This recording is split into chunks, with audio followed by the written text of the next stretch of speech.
what I'm going to talk about today is how next generation security can help prevent cyber threats that we face every day nowadays. And what I'm going to talk about is how is Palo Alto Networks helping, the industry, helping different environments protect against the modern day threats. Before I talk about the solution, what I'm going to talk about is what's making the news, right? So just quick snapshots.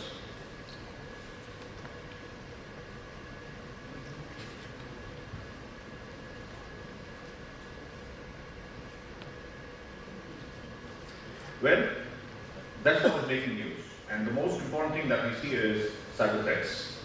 Now these cyber threats, or as we call it, advanced persistent threats, they are making us think, they're making us go crazy. Why? Because we have to identify a way by which we can actually control it. Now, before we think of how we control it, let's understand what these APTs are. What are these advanced persistent threats? Now, first of all, when you talk about advanced persistent threats, the one phenomenon associated with them is they're much more advanced. Why do we say so? It's mainly because, as Dr. Bajaj said, these are sophisticated people, they are very knowledgeable, and they have a lot of funding available with them, which makes it, they have all the time in the world, they have all the resources in the world to make it very complex and sophisticated so that they can reach into any specific environment. So that's the reason why they're much more advanced. And they're very persistent. When I say persistent, it's all about, they're not in a hurry. They can wait for a lot of time. Like for example, we've identified that malware specifically have behaviors where they can sleep in a specific environment for probably 8 months, 9 months, or 10 months, right, without doing anything, which means they have all the time in the world. And one of the important things that we've also analyzed is that these cyber attackers are not actually trying to target directly your critical assets. What they're trying to do is identify the weakest spot on any environment, which means for example, if I have a critical system, maybe something like an SAP system sitting in my data center, I'm not going to target that. Simple reason, everyone knows, yes, there's going to be multi-layer security there. But for example, I can always target a vendor or a contractor or maybe a reception guy who has a machine which is actually connected on the network, which makes my job much more easier. Why? Because first of all, the guy sitting there who's managing that machine is not very tech savvy, which means it's an easy entry point to your environment. And from there, I can do lateral movement and take my time, move inroads, get inroads, and reach my destination probably in 5 months, 6 months, or whatever. Which means they're much more persistent, right? And it's actually become much more easier also. Now, as Dr. Bajaj said, there are multiple layers of threats, right? Level 1, level 2, level 3, level 4, level 5, level 6. Yes, there are threats which are nation funded. One of those examples was Stuxnet on specific Scala systems, which I'll talk about in my session in the afternoon today. But if you see, creating new threats is not very difficult today. And I was doing some research on cyber threats a few months back, and I just Googled one thing. I just Googled how to hack. And I was surprised that, the number of hits which I got, right? And if I just had time in my hand, spending 3-4 hours on Google alone, on the internet alone, I could create an exploit very easily. There are systems available today, ready-made tools available today, which makes my job very simple. Which means if I have bad intent, I might not be the most sophisticated engineer, but probably if I have time, I can simply read stuff, and it's like quite detailed. It's like step by step. Do this, do this, do this, do this, and you have access. You can create an exploit and hack into a specific environment. That's how easy it's become. On top of that, what I also identified was, there are certifications available today. Certifications available today which actually teach us how to hack. There are organizations in the underworld which are actually, asking for money. Yes, pay us this much money. This is our fees. You can pay us this much money, and we will teach you how to hack. Right? So APTs are always going to go higher and higher. And we were analyzing the number of threats that we saw a couple of years back. So based on some data, what we identified was in the year 2012, the number of threats that we saw, 90% of it was known threats. When we say known, it's something which is already known to the world. There are signatures available for it, there are mitigation techniques available for it, and things like those. And 10% of it was unknowns. Fast forward to 2014, the data that we have right now is approximately 70% of those threats are known and 30% are unknown. Which means what? The percentage of unknown threats is growing. And the drivers behind it, very simple. As I said, there are things available on Google. It's very easy. People are creating new exploits. It's very easy to do it. And that's the reason why we see a lot of advanced persistent threats. Now, as I said, these attacks are becoming more and more advanced day by day. And some figures which I wanted to share. There were 91% targeted attacks in 2013, specifically targeted. What means targeted means they have a specific motive, and they wanted to have some specific information, that's the reason why it was more targeted. 78% exploits were which were used to create new malware pieces were basically just 2 years old. And what we've also identified is malwares or any type of new, malicious code is actually an end result of an exploit. And there's research and information available which says in the past 2 years, the number of exploits which are used to create new pieces of malware are only a bunch of them. Which means it's not that people are, yes, there are more nation-funded specific attacks, I'm not denying that, but majority of these threats are using the same exploits which have been used to create new pieces of malware again and again. So the number of exploits that we've seen is 78% of new exploits that we've seen in the past 2 years. And 71% of these breaches always involve a targeted end device. Because let's face it, when you talk about security, the target is always the endpoint, right? If I can compromise a specific endpoint, I can do lateral movement and move into a specific environment. So that's the harsh reality today. Now, one of the reasons why we see a lot of problems as far as security is concerned is because, again, the way we do business today, the way our environments are designed today. Let's take a step back around 10 years back. 10 years back, the thought of data communication which we had was simple, about email and web, that's about it. Web was pretty new, emails was mainly used for communication and things like that. But if you see the hard reality today is we have changed the way we do business today. We've changed the way our environments are working today, right? But has our security changed? Have the systems that we use for security have changed? Not really. We are still using the same legacy old systems to protect our environments against threats, probably for which they were designed. The solutions were made for those threats which were like 10 years back.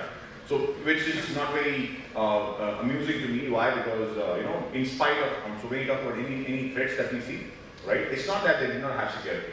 Like for example, Target. It's not that Target did not have a security architecture in place. They had security architecture in place. Or any JP Morgan, for example. JP Morgan is a large bank. Right? It's not that they did not have a security architecture in place, but in spite of having these layers, threats go through. Simple reason being, the way we are doing business today is very different. Simple example which I'll give. One is, whatever we have on networks today, or in any environment today, is all applications. It's not IPs and ports, it's all applications. We work with applications. If somebody is connected to the network today, he's trying to access some of the other application. Which means there are so many different types of applications today. Do any of our network security layers or any endpoint security system actually understand applications? Okay. Second thing, we use encryption for our own security. Which means we use encryption. Why? Because I will use VPNs, I will use all different types of encryption to make sure that my communication is more secure.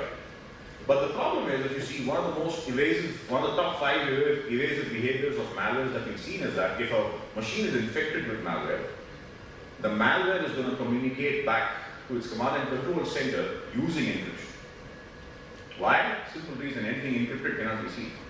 So the technique which we use to secure our environments, the same techniques are being used by the bad guys with malicious intent, with bad intent, to actually use that to their advantage. So anything encrypted cannot be seen. So if there is command and control traffic going from your environment outside, these guys are able to successfully evade your network security. Third, consumerization. Different types of devices. And why do I talk about devices? But it's a very, very critical element if you see. The second most targeted operating system after Windows. Do you know which one? Any guesses? Android. Second most targeted operating system after Windows is Android. Simple reason why? Market share. Now why are mobile devices so important to us? I've been in the industry for 15 years now working on IT systems, and early in my days I used to see that we were focusing on securing the endpoint. We used to harden our machines. You cannot connect your USB drives, you cannot connect your CD-ROMs or all different types of systems. Why? Because we thought for anyone to come onto your network, the entry point is going to be your endpoint, which is your desktop or laptop. Let's face it today, on an average, every user has a device, which is a laptop desktop. He also has a mobile device, and he also has, some people also have tablets, which means on an average there are 3 devices per user. Who doesn't have email access on phones? Everyone has it. Which means what? That's the most simplest application which connects your phone to your environment. Which means what? There is a second entry point to your network. After your desktop or laptop, the second entry point to your network is your mobile device. How many of us actually have a security solution or maybe an antivirus, something of that sort installed on a mobile devices? Not really. So which means what? These mobile devices also become an entry point to our networks. And that's one of the reasons why Android is the second most targeted operating system. And then on top of that, obviously we've got virtualization. 5 minutes, yeah. And on top of that, we've got virtualization. Right? So those are different challenges that we face. So what we focus on is more of detection and remediation. Right? And when we use detection and remediation, I define remediation as an acceptance of the fact that we are compromised. It's an acceptance of the fact that we are compromised. I need to remediate because I'm compromised. Right? So and the current approaches that we are talking about, the current systems that we are talking about, are not able to prevent all those different things. Why? Because these are disparate systems. We've got different types of disparate systems which don't talk to each other, which means these systems are not able to protect us, which means these are more detection focused. And I'll share some quick analysis of some of our experiences in government organizations. Right? I'm not going to share the names of these organizations, but it's very simple. If you see, I've seen a lot of applications like UltraServe, right? Applications like PS Proxy. These are environments where there was a proxy installed, but we found out these applications, and these applications are used to bypass your existing security. We also saw application behaviors which showed that which applications are used by malware in this organization. We also saw a lot of vulnerabilities, right? We saw a lot of spywares and viruses, and we also saw day zero attacks. We were actually able to identify certain day zero attacks on these systems, in this specific environment. So, and the impact is huge. The impact of all this is pretty huge, right? It's very simple. If somebody knows that a specific organization is hacked, just imagine the impact on brand reputation or the impact on different things. So, and we've seen that the breaches globally will cost approximately $491 billion. This data comes from IDC. There was a study which mentioned that the cost of breaches is going to be approximately $491 billion in the year 2014. So the need of the hour is, yes, detection is important, but it's also important to prevent it. Right? Having a dashboard which says I've got detection, I've detected this threat does not help. What helps is I need to prevent these threats. And how do we prevent? So which means for that I need to understand different ways of how threats happen, how attacks happen, as Dr. Vidal said. The simplest thing is identify vulnerabilities in the systems which are installed, like identify the software, identify the weaknesses in them, and analyze, create new threats, and breach a specific environment. But we as an industry need to think of different things. So what do we do? What are the new requirements? The requirements is we need to prevent attacks across all users and all applications and all devices. How do we do it? It's simple. Network, we need to analyze what's happening in the network. Why network? Because network is one layer which has connectivity to everything. It sees everything. But we cannot stop there. The simple reason being network is never the target. The target is always the endpoint. Network is just a connection layer, but the target is always going to be an endpoint. So we also need to look at the endpoint. But we cannot wait for the threat to reach the endpoint. That's the reason why the network and endpoint need to talk so that information can be shared. And then build a system which gives intelligence, which means which can provide a proactive intelligence so that we don't wait for a threat to come into your environment, to a specific environment.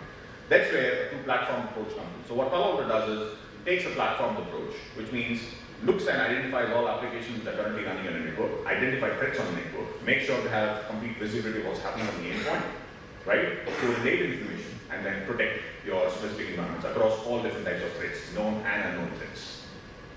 So, 3 main components, and this one slide after this, is we've got the next generation firewall, which basically is an application-based firewall. It's not just an IP or code-based, it basically understands all different types of applications, including applications which can be used for critical systems like SCADA. Protocols like Modbus, we've taken care of all that, right? So when I say applications across all different elements, right? Then making sure that we understand the endpoint. So identifying threats, So the solution that we have is more of like a behavioral solution. It's not like a signature-based antivirus system. Why? Because the problem with antivirus systems is that if you don't have a signature for a specific threat, you can't catch it. So our solution is more of like behavioral. It understands the behavior of exploits. So based on behavioral analysis and patterns, we can identify threats. And obviously having intelligence which should be shared across what is happening on the endpoint, what's happening on the firewall, collating it, correlating it, and sharing the information with our customers. And we use multiples of our solutions. I will not get into it in the interest of time, but I just want to share one last slide. We are an 8-year-old company, and the past 8 years, we've been in the leader space of Gartner's Magic Quadrant for the past 3 consecutive years. Right? Even in this year, the latest Magic Quadrant came out on the 15th of April 2014. Right? For a young company like ours, being in the Magic Quadrant for the past 3 years is some achievement, and that's mainly because customers are accepting it. Customers are accepting the technology that we offer. We have disrupted this market, and that's the reason why we've been in the leaders quadrant. I get into more specifics of what our SCADA solution is in my session in the afternoon. So thank you very much.